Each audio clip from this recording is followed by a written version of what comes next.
Someday I'll find you again, where stars begin and sorrow ends. I'll sing this song through every storm to keep your memory safe and warm. After losing his parents as a child, an autistic boy lived in complete silence for years. But everything changed the day he stepped onto the school stage and, for the first time, spoke by singing a secret song he had written in silence. The secret he revealed changed everything people thought they knew about his life, and forever transformed those who were there to hear it. I will believe you waited to someday. In the quiet town of Havenridge, nestled among old trees and fading brick houses, life moved slowly, just as the townspeople liked it. It was a place where everyone knew each other's names, and secrets were rare. But behind one of those modest houses on the corner of Willow Avenue, there was a boy who held a secret no one had ever imagined. Benjamin was 13 years old. His eyes were a soft shade of hazel, almost golden when they caught the sunlight through the window. His face was calm, almost too still for a child his age. He never looked people in the eye. He rarely spoke. Diagnosed with nonverbal autism when he was just 4, Benjamin had lived in a world of silence since the day his parents died. The accident had happened when he was 5, a rainy evening, a truck on the wrong side of the road. His parents, Linda and Marcus, never came home. From that moment on, Benjamin stopped speaking. Not a word, not a cry, just silence. He went to live with his maternal grandmother, Ruth Hammond, a woman of strong spirit and tired hands. At 72, she had long abandoned her dreams of a quiet retirement. Her days now revolved around Benjamin, his meals, his routines, his silence. Their house was simple: peeling paint, creaky floors, and a garden that had seen better days. But inside the living room stood an object that neither Ruth nor Benjamin could bring themselves to sell: a dusty, upright piano, a relic from Linda's childhood. For years, the piano was nothing but furniture. But one afternoon, when Benjamin was 7, Ruth heard something. A note, then another. She rushed in and found him sitting at the piano, his fingers moving slowly, uncertainly, but with purpose. From that day on, the piano became Benjamin's voice. He would sit there for hours, his small fingers dancing across the keys, not in random chaos, but in structured, moving patterns. He never played known songs. What he played, he seemed to invent on the spot. Melodies full of emotion, sometimes soft and melancholic, sometimes curious and hopeful. It was as if the keys gave sound to the feelings he couldn't express any other way. Ruth began recording him in secret with her phone. She didn't fully understand what he was doing, but she knew it was something special. One day, while waiting in line at the local pharmacy, Ruth overheard a conversation about Martin Hale, the retired conductor of the Chicago Philharmonic, who had moved to Havenridge 5 years earlier. Once a legend in music circles, Martin had disappeared from the public eye after a personal tragedy. Now he volunteered at the town's public school, teaching music to teenagers with second-hand instruments. Ruth, hesitant but desperate to understand her grandson's gift, decided to visit Martin. She walked up the gravel path to his modest home and rang the bell. A tall man with silver hair and tired eyes opened the door. His presence was commanding, even in a wool cardigan and slippers. "I'm sorry to bother you," Ruth began, "but I think my grandson is making music. Real music. And I don't know what to do with it." Martin almost turned her away. He had grown tired of the hopeful delusions of proud grandparents. But something in Ruth's voice made him pause. She showed him the recordings on her phone. He watched silently as Benjamin's small hands moved across the piano in perfect balance, constructing melodies from the ether. No sheet music, no teacher, just instinct. Martin didn't say a word for a long time. "Where does he live?" he asked finally. And that was the beginning. The next afternoon, Martin visited Ruth and Benjamin's home. The boy was in his usual spot, at the piano, unaware or uninterested in the man now watching him from the doorway. Martin stood still, hands folded, eyes wide open. He knew what he was hearing: raw musical intuition. Not just mimicry, not just patterns. This was real, emotional, composed. But there was something more, something aching beneath each note. A message, a memory. He didn't speak to Benjamin. Instead, he simply sat in a nearby chair and listened. The boy never looked at him, but he didn't stop playing either. It was as if, on some level, he knew he was being understood. Over the next few weeks, Martin began visiting daily. He brought nothing with him, no music sheets, no theory books, just his ears and heart. He never tried to force anything. He would sit, sometimes for hours, waiting for Benjamin to play. And when he did, Martin listened like a man who had waited a lifetime to hear that exact sound. He noticed patterns in Benjamin's melodies, recurring sequences that seemed like fragments of something larger. Martin gently encouraged the boy with simple gestures, a nod, or a soft smile. And slowly, something began to form between them, a silent, powerful bond. One afternoon, Martin placed a notebook on the piano bench next to Benjamin. Inside were drawings, clouds, stars, and simple symbols. No words, just images. He pointed to the pictures, then to the keys. Benjamin hesitated. Then, he began to play. Each symbol, a note. Each image, an emotion. Through this method, they started building something together. A song. And though Martin never asked him to sing, he had a suspicion, a hope, that maybe, just maybe, Benjamin would. But if he did, it wouldn't be for him. It would be for her. The one he had lost. The one he had never stopped loving. The one he wanted to reach. Through music. The weeks rolled by like warm waves in Haven Ridge. Winter turned to spring, and the days grew longer, softer. In the Hammond house, the dusty piano no longer sat in silence. It had become the heartbeat of their small home. A place where sorrow and memory turned into sound. Benjamin played every day, not because anyone asked him to, but because he needed to. His fingers, once clumsy and unsure, had found a rhythm, a language. Ruth watched him from the kitchen, tears often forming in her eyes, not of sadness, but awe. She still didn't understand how he did it, but she no longer questioned it. She simply let it be. Meanwhile, Martin Hale was working on something he hadn't done in years, preparing for a concert.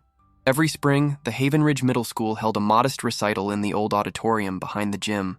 The floorboards creaked, the lights flickered, and the piano had 3 chipped keys, but the students loved it.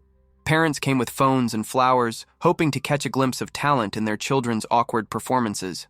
But this year, Martin had something different in mind. He wanted Benjamin to perform, not just play the piano, not just stand awkwardly for a photo. He wanted Benjamin to share his song, the one they had been building in silence. It wasn't finished. Not yet. But it was close. The melody was haunting, almost spiritual in its simplicity, and there was a weight behind it, like it carried the burden of a soul that had loved deeply and lost more than it could ever say. Martin approached Ruth one afternoon after their session. "I'd like him to be part of the spring concert," he said gently. Ruth froze, her hand on a tea towel. "You want Benjamin on a stage, in front of people?" Martin nodded, her eyes filled with immediate concern. "He doesn't speak, Martin. He doesn't even like loud places. What if he panics? What if they laugh at him? What if it breaks him?" Martin placed a hand on her shoulder. "He won't be alone. I'll be with him. And I think he needs to be heard." Ruth didn't answer right away. That night she watched Benjamin at the piano as he played the refrain they had shaped together. The same pattern, over and over, each note slightly softer, as if whispering a secret. She turned off the hallway light and whispered, "If you want to play, sweetheart, I'll be right there."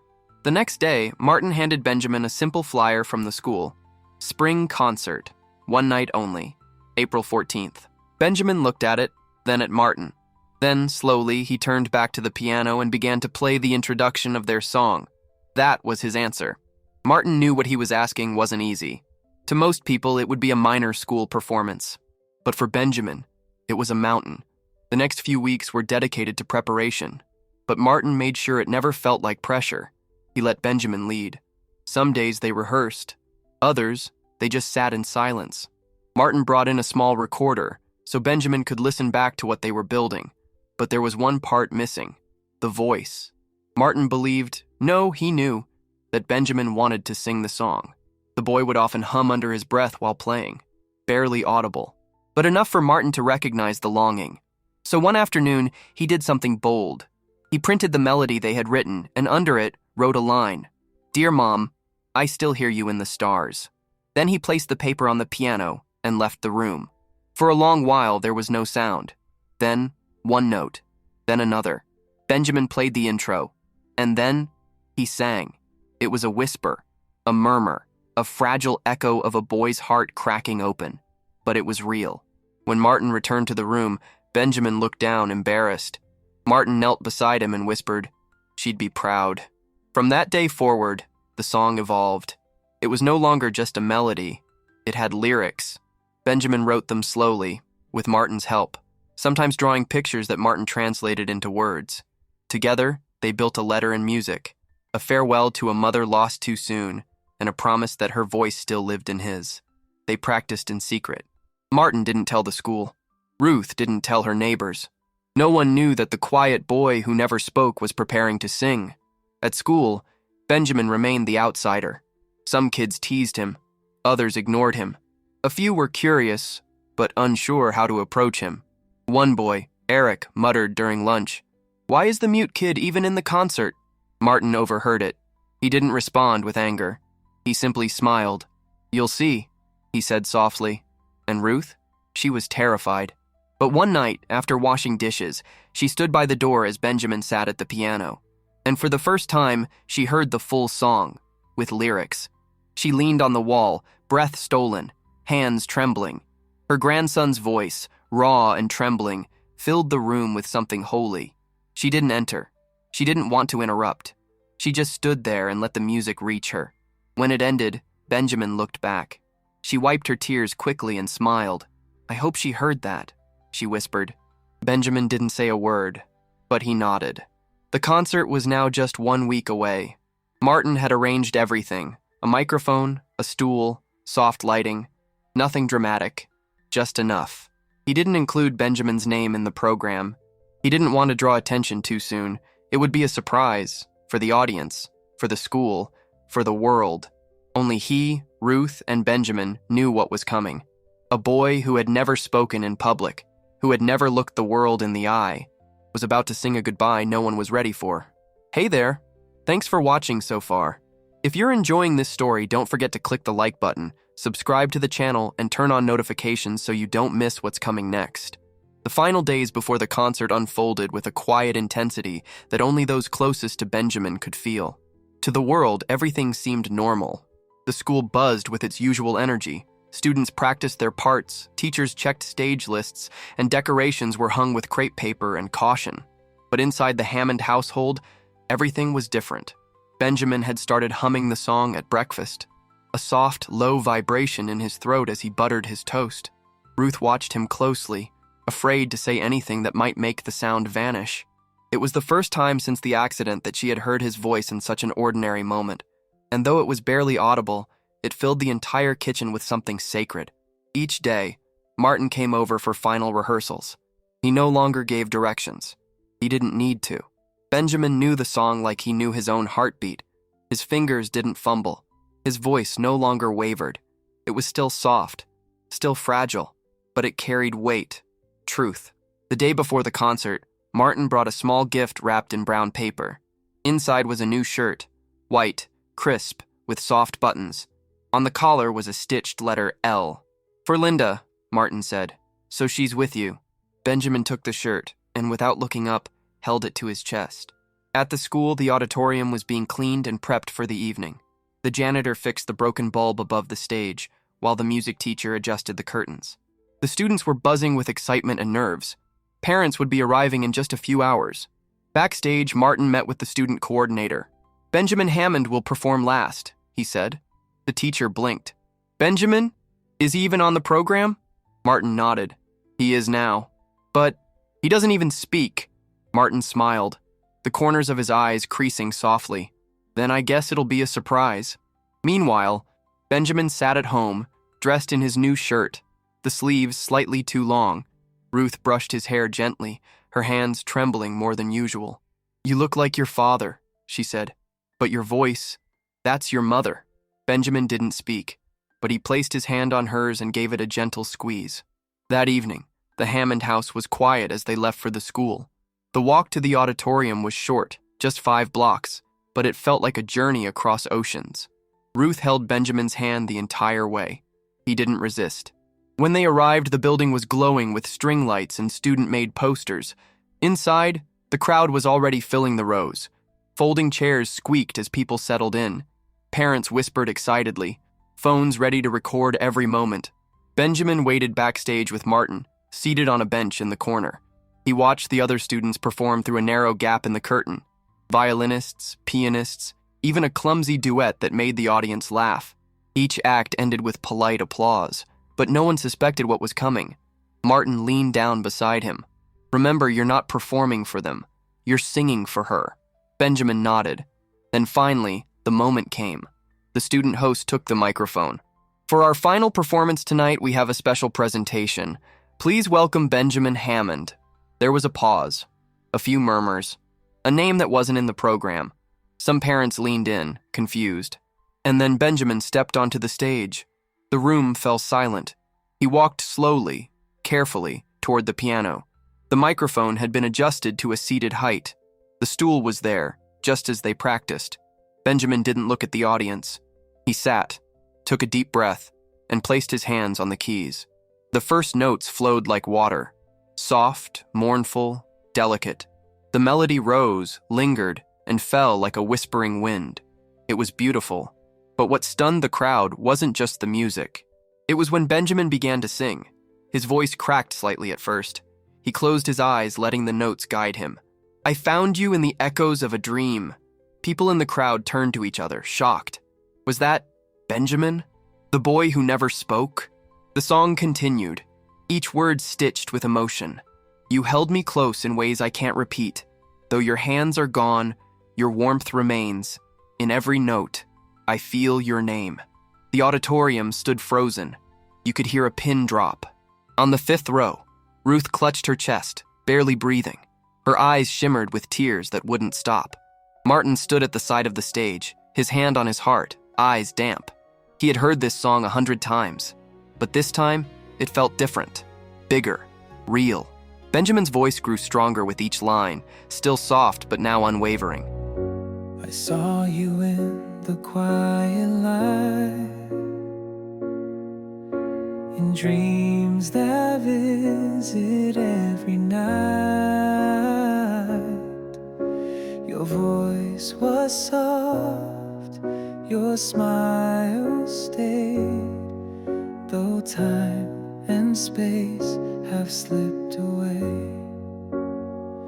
You held my hand though I was small, and even now I feel it all.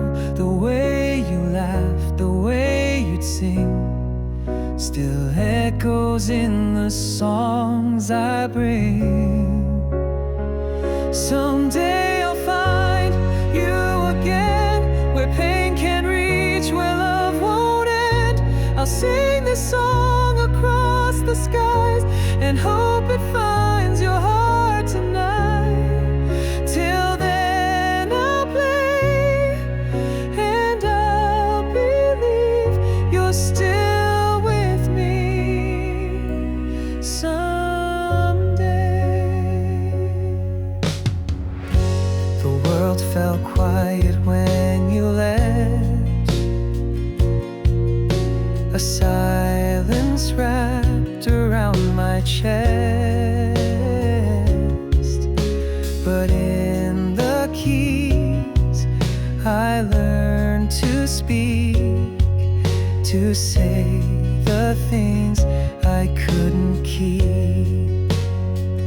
I hear you in the notes I play, in every dawn, in every day.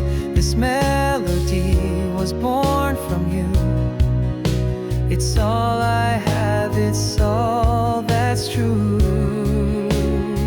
Someday I'll find you again, where stars begin and sorrow ends. I'll sing this song through every storm, to keep your memory safe and warm. And when I play, I still believe you're here with me someday.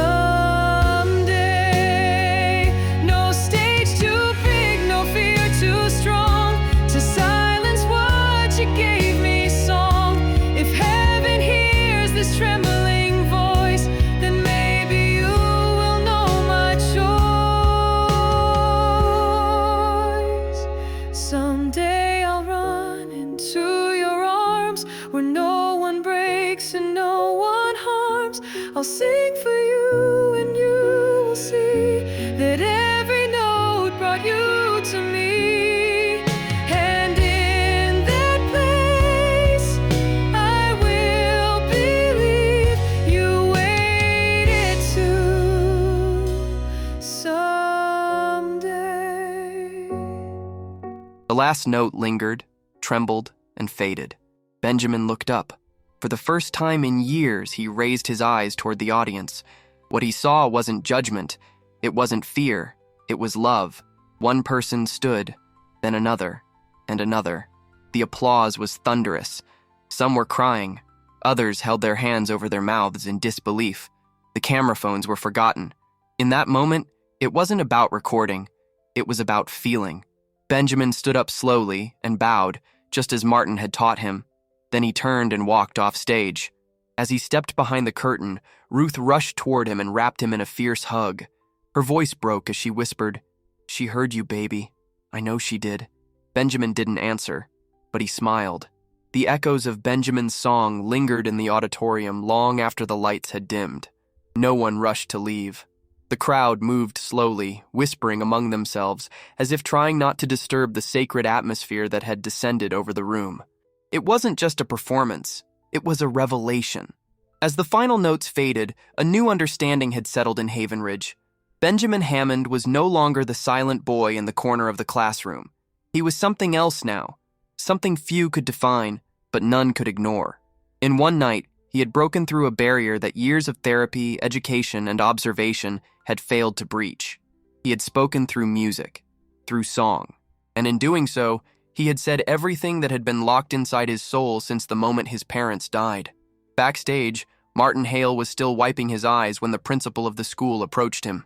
"Martin, how long have you known?" Martin took a deep breath.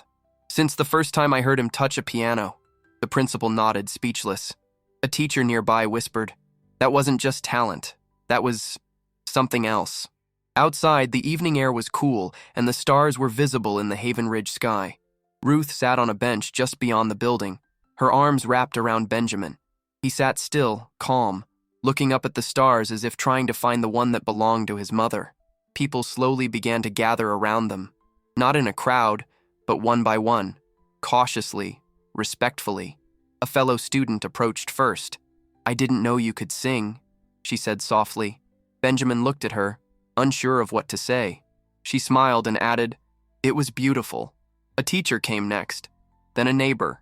One by one, they came to say thank you, not just for the music, but for the courage it took to sing it. The next morning, the video had already been uploaded online by one of the parents in the crowd. The title read, "Autistic Boy Sings for the First Time, a Song to His Mom That Stuns the World." It had 4,000 views before noon. By nightfall, it had crossed 1 million. Comments poured in from every corner of the internet. "I'm crying at my desk. This is the most beautiful thing I've ever heard. My daughter is autistic and nonverbal. Benjamin gave me hope. This boy has the voice of an angel and the soul of a poet." People from across the country, and eventually the world, wanted to know who Benjamin was. TV shows sent invitations. News networks requested interviews. Talent agencies reached out with offers. But Ruth and Martin protected him. They knew what the world could do to someone like Benjamin. They had seen how quick the public was to praise, and just as quick to forget. They didn't want him turned into a spectacle. Martin answered the calls with calm firmness. Benjamin's story was never about fame. It was about love. Still, the impact could not be denied. The school received donations to fund its music program. Autism awareness organizations began campaigns inspired by Benjamin's story. Parents with autistic children reached out to Ruth, asking how she had supported him, how she had managed to raise him with such care and trust. She always gave the same answer: "I just listened," even when he wasn't speaking. In the weeks that followed, Benjamin returned to his quiet life. He still played the piano every day. Sometimes he sang softly to himself, but he didn't speak often, and that was okay. What mattered was that he had found his voice, and the world had heard it. Martin continued visiting, though now their time together was more relaxed. Sometimes they worked on new pieces. Sometimes they sat in silence. Sometimes they just listened to the sounds of the world. Birds chirping, leaves rustling, the piano settling into quiet again. One afternoon, Martin brought a new notebook. Inside were blank pages, each with a different symbol at the top: a sun, a raindrop, a heart, a clock. "I thought maybe you'd like to write another song," he said. Benjamin took the notebook and held it close. Then he turned to the page with the heart. The local church offered its sanctuary for Benjamin to perform again, but this time he declined. When Ruth asked him why, he took her hand and placed it over his heart. Then he shook his head slowly. It was for her, he whispered. That night, Ruth cried more than she had in years. Not from grief, but from peace. She understood now. The concert hadn't just been a performance. It had been a goodbye. A moment of closure. And Benjamin, in his own way, was finally healing.